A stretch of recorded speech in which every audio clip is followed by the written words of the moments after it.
Hello दोस्तों, तो यहाँ पे हमें एपिसोड के शुरुआत में दोबारा से लाइट के हाई स्कूल के इंग्लिश क्लास का सीन दिखाया जाता है और यहाँ पे टीचर उसे एक सेंटेंस को जापानीज में कन्वर्ट करने के लिए कहता है और लाइट हमेशा की तरह उस सेंटेंस को ट्रांसलेट कर देता है। वहाँ पे रियुक भी होता है और रियुक के साथ जब वो होता है तो रियुक कंटिन्यूअसली लाइट से बात कर रहा होता है, लेकिन लाइट कहता है कि भले ही तुम्हारी आवाज कोई और नहीं सुन सकता, लेकिन मेरी आवाज तो सुन सकते हैं ना, तो शांत रहो। यहाँ पे एक लड़का लाइट से बात करने की कोशिश करता है, लेकिन लाइट कहता है कि मैं अभी बिजी हूँ। तो रियुक कहता है कि क्या बिजी, क्या तुम तो हमेशा की तरह अपने कमरे में जाके वही डेथ नोट यूज करोगे ना, ऐसा तो कुछ इम्पोर्टेंट नहीं है। तो लाइट कहता है हाँ इम्पोर्टेंट तो है। तो जब लाइट घर पे आता है तो यहाँ पे वो फिर से डेथ नोट में क्रिमिनल के नाम लिखना शुरू कर देता है जो भी न्यूज ब्रॉडकास्ट में दिखाए जाते हैं। यहाँ पे रियुक कहता है कि इतनी मेहनत क्यों कर रहे हो। तो यहाँ पे लाइट रियुक को बताता है कि स्कूल से आने के बाद क्रैम स्कूल से पहले उसके पास सिर्फ यही टाइम होता है डेथ नोट में नाम लिखने के लिए।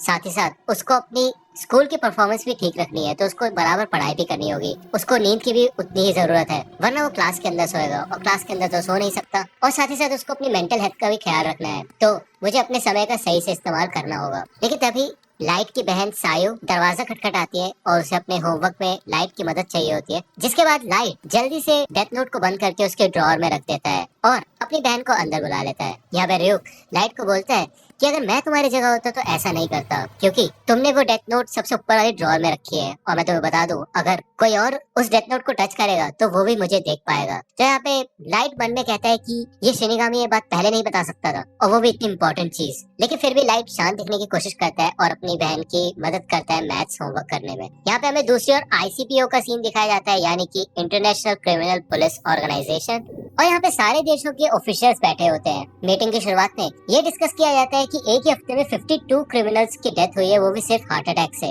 उनमें से एक ऑफिशियल बोलते हैं तो दिक्कत क्या है, वैसे भी इन सभी क्रिमिनल्स को उम्र कैद या फिर फांसी की सजा होने ही वाली थी, तो जो हुआ अच्छा ही हुआ। लेकिन दूसरा मेंबर कहता है कि ऐसा कैसे बोल सकते हो तुम, भले ही ऐसा होना था, लेकिन इतने सारे लोगों को एक साथ मारना तो मर्डर ही हुआ। तो यहाँ पे इन सब लोगों के बीच में बहस हो जाती है। कुछ लोग कह रहे होते हैं कि ये सिर्फ एक इत्तेफाक है और दूसरी ओर लोग कहते हैं कि इत्तेफाक कैसे हो सकता है जब इतने सारे क्रिमिनल्स अलग अलग जगह मौजूद है, फिर भी उनको एक साथ हार्ट अटैक आ जाए, ऐसा कैसे हो सकता है। यहाँ पे इनकी बहस बढ़ती ही जाती है, लेकिन तभी उनकी मीटिंग का हेड सबको शांत कर देता है और बोलता है कि इस हिसाब से इंटरपोल के पास एल को बुलाने के अलावा और कोई चारा नहीं है। ये सुनते ही सारे लोग शांत हो जाते हैं और अपने आसपास के लोगों से बात करने लग जाते हैं। तो मात्सुरा चीफ से पूछता है कि एल का क्या मतलब है। तो वो चीफ बताता है कि एल एक ऐसा डिटेक्टिव है जिसका असली नाम और आइडेंटिटी किसी को भी नहीं पता। इंसानियत के आज तक के जितने भी मुश्किल से मुश्किल केस है उनको एल ने ही सुलझाया है और वो आईसीपीओ का ट्रम्प कार्ड है, और जितने भी केस आईसीपीओ ने एल को दिए हैं वो सारे उसने सॉल्व करके दिखाया है। लेकिन तभी उनमें से एक मेंबर बोलता है कि हम एल को कांटेक्ट कैसे करेंगे अगर हमें उससे केस सुलझाना है तो, और वैसे भी हमने सुना है कि वो बहुत घमंडी है और वो सिर्फ उन्हीं केसेस पे काम करता है जिनमें उसका इंटरेस्ट होता है। लेकिन उस मेंबर के इस सवाल का जवाब उसे उसी समय एक लंबा सा आदमी दे देता है जिसने काफी लंबा सा कोट भी पहन रखा होता है।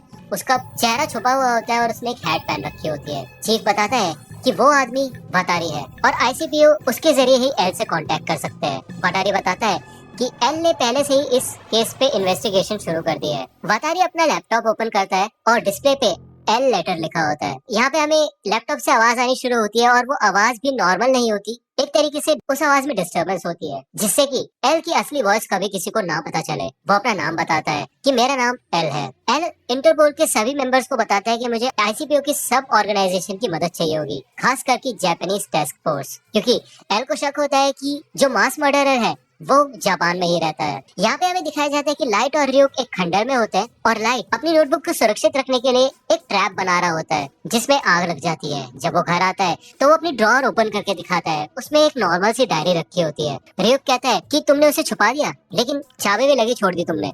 तो लाइट यहाँ पे ड्रॉअर ओपन करके दिखाता है और यहाँ पे एक नॉर्मल डायरी होती है। तो लाइट बताता है कि किसी को भी ये डायरी अगर मिलेगी और ड्रॉअर अगर अनलॉक है तो सबको यही लगेगा कि मैं यही छुपा रहा था, तो उसके बाद वो और ताका झाकी नहीं करेंगे। लेकिन डायरी के नीचे डेथ नोट की छुपाने की असली जगह है, जिसको खोलने के लिए बॉल पॉइंट पेन के रिफिल का इस्तेमाल किया जा सकता है। ड्रॉअर के नीचे मौजूद छेद में अगर वो बॉल पॉइंट पेन की रिफिल डाली जाएगी तो वो फॉल्स बॉटम उठाया जा सकता है। अब यहाँ पे हमें दिखाया जाता है कि लाइट ने कनेक्शन सेटअप कर रखा होता है डेथ नोट को छुपाने के लिए, लेकिन वो सर्किट पूरा नहीं होता, क्योंकि ड्रॉअर का फॉल्स बॉटम और रिफिल की मदद से उसमें इंसुलेशन पैदा होता रहता है, यानी कि वो सर्किट पूरा नहीं हो पाता। लेकिन अगर कोई भी ऊपर से उस फॉल्स बॉटम को पहचान के उठा भी ले तो वो सर्किट पूरा हो जाएगा और डेथ नोट में उसी समय आग लग जाएगी। और अगर कोई पूछेगा तो मैं बोल दूंगा कि मैं अपनी असली डायरी छुपा रहा था और मैं नहीं चाहता था कि वो कोई पढ़े। और तुम तो समझ ही सकते हो, जेल जाने से अच्छा है कि थोड़ी सी आग ही झेल ली जाए। यहाँ पे हमें दिखाया जाता है कि और भी कई सारे क्रिमिनल्स हार्ट अटैक से मरते हैं और लोग लाइट को कीरा के नाम से जानने लग जाते हैं। लेकिन न्यूज रिपोर्ट्स में अभी भी अथॉरिटीज यही कहती है कि ये एक प्रकार का कोइंसिडेंस है और वो कीरा के होने को नहीं स्वीकारते। हमें दिखाया जाता है कि कीरा के लिए कई फैन वेबसाइट्स भी बनने लग जाती है जो कि कीरा को सपोर्ट करती है। लाइट बताता है कि भले हम किसी बच्चे से पूछेंगे कि अगर कोई बुरा इंसान है तो उसे मारना सही रहेगा तो वो मना ही करेंगे। ऐसी पब्लिक में भी लोग पब्लिक के हिसाब से ही एक्ट करते हैं, लेकिन इंटरनेट पे जहाँ पे वो अपनी पहचान छुपा सकते हैं वो अपनी दिल की बात कह सकते हैं। तो इसलिए जिन लोगों ने कोई भी बुरा काम नहीं किया है वो कीरा के साथ है और जिन्होंने कुछ भी बुरा काम किया है वो डर डर के जी रहे हैं। दुनिया को ऐसा ही होना चाहिए। लेकिन तभी आईसीपीओ की तरफ से एक वर्ल्ड वाइड ब्रॉडकास्ट होता है टेलीविजन पे और यहाँ पे सूट में एक आदमी होता है जिसका नाम होता है लिंड एल टेलर, जो कि है एल। तो यहाँ पे एल सामने आ जाता है और यहाँ पे हमें जापानीज टास्क फोर्स का सीन दिखाया जाता है जो कि लाइव ब्रॉडकास्ट को देख रहे होते हैं। मात्सुरा अपने चीफ से पूछता है कि आज तक उसने अपना फेस रिवील कभी नहीं किया, तो इस बार क्यों? तो चीफ बोलता है कि शायद इस केस के लिए एल सीरियस हो। तो यहाँ पे लिंड एल टेलर बोलता है कि कीरा, मुझे पता है कि जो भी तुम कर रहे हो वो तुम्हारे हिसाब से सही है, लेकिन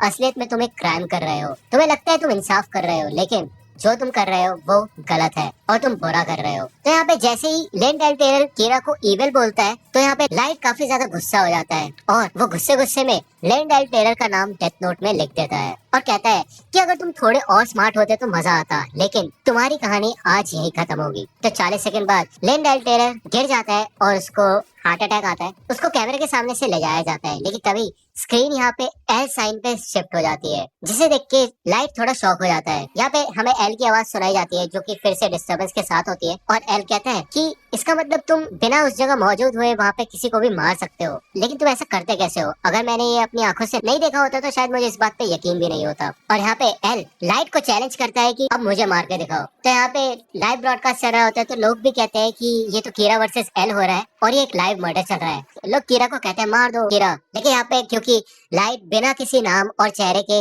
नहीं मार सकता तो वो बस खड़ा होकर देखता रहता है। तो यहाँ पे एल कहता है कि तुमने तो मेरे को काफी अच्छा हिंट दे दिया, तो अब मैं तुम्हें एक बात बताता हूँ। भले हमने प्रोग्राम की शुरुआत में कहा था कि ये वर्ल्ड वाइड ब्रॉडकास्ट है, लेकिन असलियत में ये ब्रॉडकास्ट सिर्फ जापान के कांटो रीजन में चल रहा है। और अब तुम सोचोगे कि मैंने इसी जगह को क्यों चुना, तो तुम्हारा पता लगाने के लिए मैंने तुम्हारे फर्स्ट विक्टिम को पहचान लिया जिसको तुमने डे केयर में अपना निशाना बनाया था। और तुम्हारा लक अच्छा है कि तुम कांटो रीजन में रहते हो, क्योंकि यहाँ की पॉपुलेशन सच में बहुत ज्यादा है। इस वजह से तुम्हें ढूंढना थोड़ा मुश्किल हो सकता है, लेकिन कोई बात नहीं, मैं तुम्हें पकड़ लूंगा और तुम्हें सजा दूंगा। फिर उसके बाद तुम मुझे मिलके बता सकते हो कि तुम ये सारे मर्डर्स कैसे कर रहे हो। और यहाँ पे ब्रॉडकास्ट ऑफ हो जाता है और पुलिस काफी ज्यादा खुश हो जाती है और मोटिवेट हो जाती है कि एल सच में काफी कमाल का है। यहाँ पे लाइट अपने शौक से उभरता है और लाइट और एल दोनों एक साथ बोलते हैं कि तुम जहाँ कहीं भी छुप के बैठे हो मैं तुम्हें ढूंढ के निकालूंगा और तुम्हें खत्म कर दूंगा। और वो दोनों अपने आप को ही कहते हैं कि हम ही है इंसाफ।